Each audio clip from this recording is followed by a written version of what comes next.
বক্তব্যে আসি, আসলে বাণিজ্য মন্ত্রণালয় কোনো কিছু উৎপাদন করে না, কোনো কিছু সংরক্ষণ করে না, কিন্তু দ্রব্যমূল্যের দাম বাড়লেই বাণিজ্য মন্ত্রণালয়ের দিকে অঙ্গুলি আসে যে এটা দাম বেশি কেন। তো তাই আমাদের জন্য সাপ্লাই চেইনটা, ভ্যালু চেইনটা অত্যন্ত ইম্পর্টেন্ট, এবং কিভাবে স্মার্ট ভ্যালু চেইন বা স্মার্ট এআই টেকনোলজি কিভাবে ইউজ করা যায়। একজন বক্তা বলেছেন, আমাকে খুব ব্যথিত করেছে, যে আমাদের আনস্মার্ট কৃষকের চেয়ে স্মার্ট মানুষ আমি দেখিনি। আমি গ্রামের একজন সংসদ সদস্য, আমি একদিকে ধলেশ্বরী, একদিকে যমুনা বিধৌত, নাগরপুর দেলদুয়ারের মতো একেবারে তৃণমূল পর্যায়ে একেবারে একটা কনস্টিটিউয়েন্সি থেকে সংসদ সদস্য হয়েছি। সার্বক্ষণিক আমি কৃষকদের সাথে যোগাযোগ করি, যোগাযোগ রাখি, তাদের কিভাবে উৎপাদন হয়, কিভাবে বাজারজাত হয়।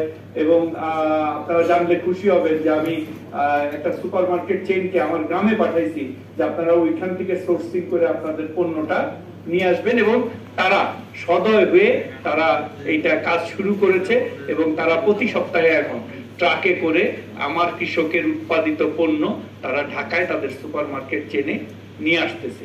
এইভাবে যদি আপনারাও সবাই এগিয়ে আসেন, আমার মনে হয় যে এই যে আমাদের এখানে দুটো সমস্যা, একটা কৃষক দাম পাচ্ছে না, এখানে এগ্রিকালচারাল স্পেশালিস্ট যারা আছে সবাই এই কথায় একমত হবে যে কৃষক কিন্তু তার পণ্যের দাম পাচ্ছে না হারভেস্টিং সিজনে, আবার ভোক্তা অতিরিক্ত দামে ক্রয় করতেছে। তার মানে মাঝখানে there is a disturbance, এবং এই সাপ্লাই চেইন ভ্যালু চেইনটা আমাদেরকে সেট করতে হবে, এবং যেটা হলো আপনাদের কাজ। আমি একটা ছোট্ট আইডিয়া দিই, আসলে কোন আইডিয়া কখন কাজে লাগে, যারা আইটি নিয়ে কাজ করছে, যারা জানেন যে এইখান থেকে যদি আপনি উত্তরা যেতে চান, এখন মোটামুটি যাদের স্মার্ট মোবাইল আছে সবাই গুগল ম্যাপ ইউজ করেন, যে কোন রুটটা ধরলে সবচাইতে সহজে উত্তরা যাওয়া যাবে, ওইভাবে কিন্তু অনেকে যায়।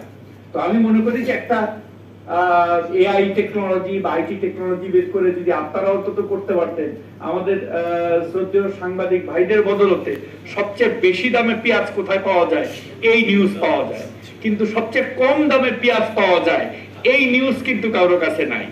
যে মানিকগঞ্জের অমুক জায়গায় পেঁয়াজ হচ্ছে, ওইখানে পেঁয়াজের মূল্য 20 টাকা, বা রাজশাহীর অমুক আমের বাগানে ওইখানে আমের কেজি 10 টাকা, বা অমুক জায়গায় লিচু 200 টাকা শ বিক্রি হচ্ছে, এই ইনফরমেশনটা কিন্তু নাই। আমি মনে করি যে যারা আইটি নিয়ে কাজ করে, it will B A game changer, যে সবচেয়ে কম দামে, ইভেন ঢাকা শহরে নিউ মার্কেট আছে, মোহাম্মদপুর বাজার আছে, শান্তিনগর বাজার আছে, বাজারগুলোতে কারণ বাজার আছে, কোন বাজারে সবচেয়ে কম দামে ইলিশ পাওয়া যায়, কোন দামে সবচেয়ে কম দামে চাল পাওয়া যায়।